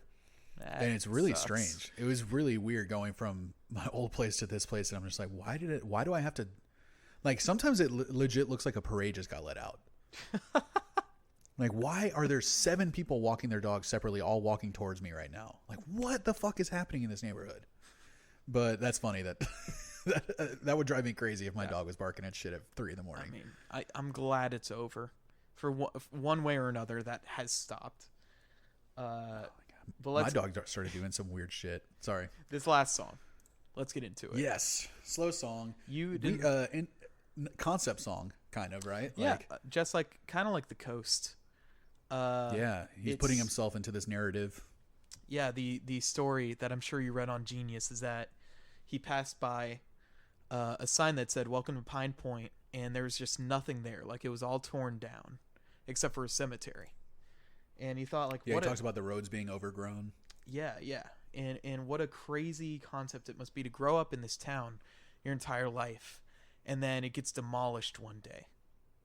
And it's almost like wasn't it that the mine closed or something? Well, there was a mine in this town and it closed, and then so everyone left. That might just be him, just putting some history behind this town that he knows nothing of. Like, I don't know if that's the real story of the real Pine Point. But no, I don't think any of this is like. Well, I guess some of it is rooted in reality. But he talks about his brother dying in a drunk driving accident, and then it turns out that he doesn't even have any brothers. Yeah, well, yeah. He just kind of puts himself in this place. He puts himself as a citizen of Pine Point, just growing up as a child in Pine Point. And the way he describes this like small town, older brother dying because him and his friend was wasted at the wheel, that there was a mine in 88, gives you a feeling of like kind of a very old school, desolate town, which apparently he loves talking about those desolate towns. I feel like where he grew up in Canada seems kind of desolate from the sound of, from his lyrics. Maybe. And so he's kind of channeling those feelings that you would have.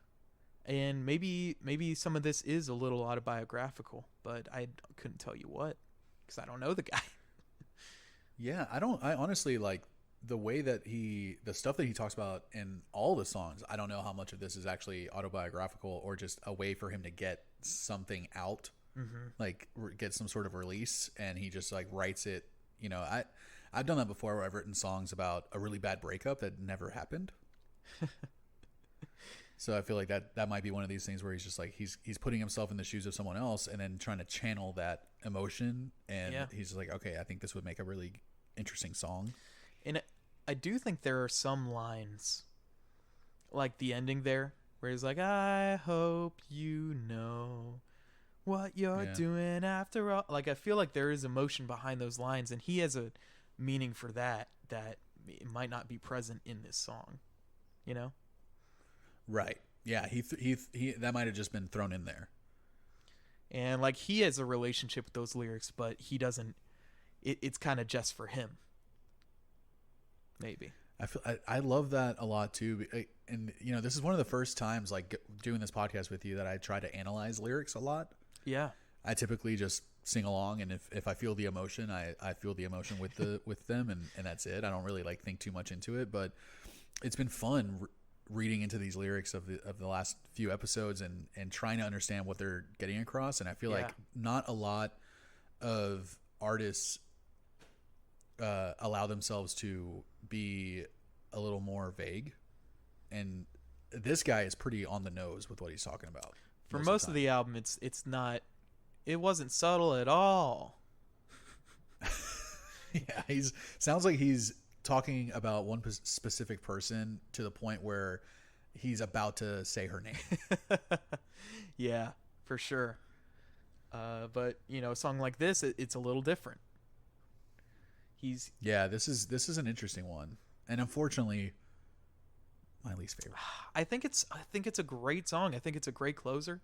I was listening to this album with my dad one time, and he, completely independent of me, told me that this is like the bar sing along. Everyone's drunk, everyone's hand in hand, arm in arm, singing "I hope you know."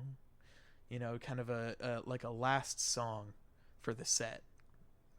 Yeah, the chorus felt very theatrical to me. It was weird that the first band I thought of that it reminded me of was Queen, and it's not really that theatrical. I don't know about that, but it does sound very theatrical. No, I don't think it sounds like Queen. The chorus just sounds like it could be played in a musical. I could see it as like in a movie where something. It's like the epilogue of the movie, or the the kind of ending scenes. Everyone's kind of getting closure and stuff, and kept my eye on the prize, and it was you. Yeah, I think it is. Whether I like the actual like song or not, I think it is a nice like kind of wrapping it. He's wrapping it up and tying it with a bow. This whole album. I think they had well enough options to end this album on a bang, and that might have been their first inclination, but the fact that they chose to end it on this kind of slow, I don't really know how to describe the song, honestly, but the fact that they decided to end the album on this, I don't know, it's not what you would expect listening to the entirety of this album. Yeah, and unfortunately, that's why I didn't really dig it, because it's not what I expected. So I'm sure on re-listens, I love it. It's gonna grow on me. Yeah, but I think I expected them to go out with a bang, especially because it sounded like their heaviest and their loudest shit was right in the middle of the album. Yeah, and I was like, oh, they're gonna bring that back, and then they didn't necessarily bring it back, but yeah, it's this album just altogether, like, especially going through it now with you and like talking through it. It's so emotional. Yeah, it's very personal to this guy. You can see that he's kind of laying it out all on the table. He's not really holding much back. Yeah, he's really putting himself out there, like very vulnerable, like place to put himself, and it is true. Like he's kind of like, this is what I was feeling at the time. I mean, I think he said that in an interview too, that he was like, this album like is the culmination of like all the things I've been dealing with emotionally and just in my life for the last few years. He put it on paper. Yeah. And it's amazing when someone can do that. And in a way, like we were talking about with RX Bandits, in a way of packaging it in a way that people want to listen to it. And it's not just listening to someone just like, complain about how shitty me. Everything is. Yeah. Right. Yeah. I think this is a very unique record, and I do want to hear their other ones now to hear like where they went from here, because I do feel the same way from what you're saying, that this is probably going to be my favorite of theirs. Well, who knows? I would love to hear your opinion on the third one, on Morbid Stuff. I would just love to hear what you think about it. And I probably need to listen to it again, because I did have to listen to this album 2 or 3 times before I really started enjoying it. Oh, no shit, I didn't like immediately. No, for some reason, like DVP was great, and then all the songs after that, for some reason, they just didn't connect. It took 2 or 3 listens, but there was like something in my head that was saying like, you're gonna like this album. You just got to keep trying.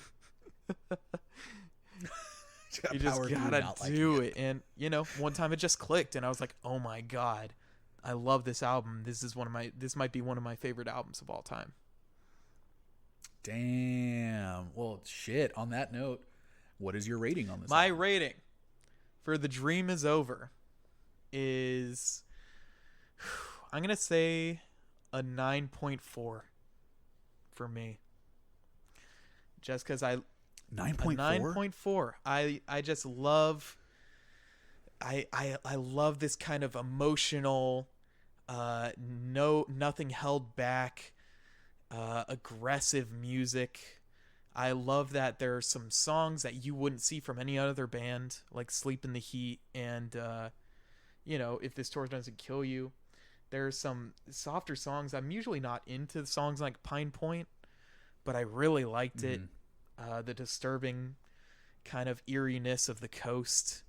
It hits all the right notes for me, man. This is an 9.4. That's fucking. This is an solid. S tier album for me.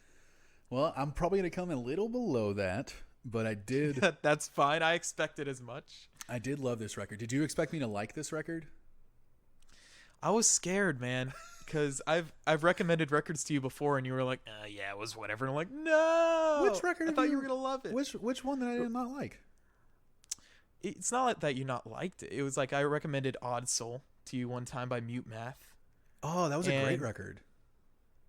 Yeah, but not you what were I like expected. some of the songs were like, they had to get through them to get to the good stuff, and I was like, "Aw." Yeah, no, it wasn't what I expected at all. But I actually went back to that one when I was going through like all my choice nugs of 2020, and I had heard. I think I picked 2 songs from that record that I really liked a lot, and I forgot about that record. That was a really good album. I'm glad you liked it, but This one was I thought there was like a 60-40 in favor that you would like it.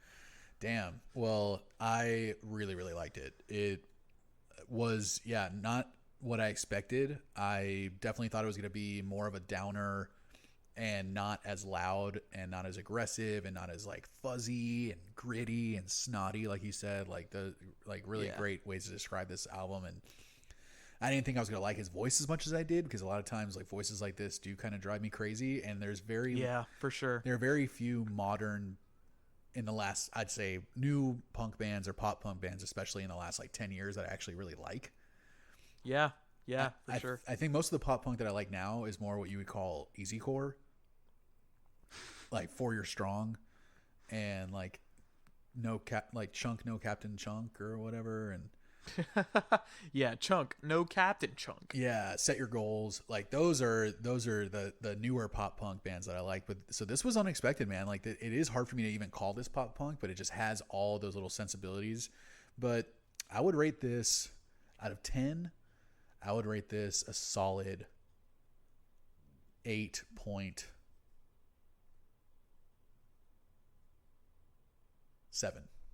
An 8.7. Wow. Give this. Yeah. Okay. Yeah, because there really was only one song that I didn't not like it. It just was kind of like, I think it was because where it was on the album. I didn't want to end the album on a soft note. But yeah, this is a really, really good record, and definitely one that I'm gonna go back to and listen just like in my free time and probably get a deeper appreciation for it. I'm so glad to hear that. Yeah, I definitely think like The Coast. Is it The Coast or no? I would say Sleep in the Heat and Old Wounds are my 2 favorite songs on this. Oh, all right. Old Wounds just because it's so fucking loud and so like just nonstop for like 2.5 minutes. Just super in your face the whole time. Yeah, and Sleep in the Yeah. Heat was I felt very emotionally connected to what he was talking about in that, just from like my own memories of like losing a pet or losing, something like that I loved a lot. And yeah, man, 8.7, solid record. Whoever's listening to this too, if you want to comment or whatever, let us know what you thought of the record. Dang it. Wait, we were going to make it so no one could tell us what they thought, but you know what? Maybe we will open up the comments. Yeah, we unlocked the comments. See what y'all think. Lucas, I have a question for you. Uh? Do you think I'm going to like the next record we're going to talk about? Oh. 60-40, buddy. 60-40. Which one's the 60? I'm leaning towards 60 that you'll like it. Okay. Yeah, 60-40, because a very unique metalcore album, which might as well. What is it called? It's called Circle of Demons. It's by a band local from Austin, and they're called At All Cost. They broke up a long while ago, and I think this was the last record that they put out. And I love this album. I think it is a stoner metalcore record, and I think it's like the most psychedelic. Jesus, the most psychedelic metalcore record that I've ever heard. So they incorporate a lot of like trippy psychedelic stuff into their music, and their rhythms and how tight they are, I think you would appreciate. All right. Well, you know what? I'm going to, when we hit stop, I'm going to go walk my dog and I'm going to listen to the album, man. Oh, you're right on it, boy. That's how early I'm going to be on this thing. That's so dedication. I'll give you my initial thoughts, man. Sweet. Yeah, if you want to, man, but please do. I've heard that album so many times, but I'm definitely going to listen to it a couple times before we meet up. But on the how would you rate this episode? What would you give this episode? You know what? I think I would rate my performance in this episode 9.4. I think I would rate yours 8.7, but mine 9.4. Okay. Yeah. All right. I think you might be a little stingy there, but that's fine. You know, to each their own. But thank you so much for listening, everyone. You're our buddies. You're our earbuds. And this was really fun, Brett. Thank you for suggesting this album. I'm so glad you liked it, man. I'm over the moon that you enjoyed it. Fuck yeah, I really did. And I really hope you like the next record. I listened to a little preview, and I'm gonna tell you honestly, I don't know. Oh boy. Well, we'll find see. out in about 30 minutes because it's another pretty quick record. We'll find out next week. Next week on Earbuds. Thanks for listening, everyone. This is Lucas. Thank you. And Brett. And Lucas. Bye, and buddies. Brett. And Brett. And Lucas. Signing off. Bye, buddies. 3, 2,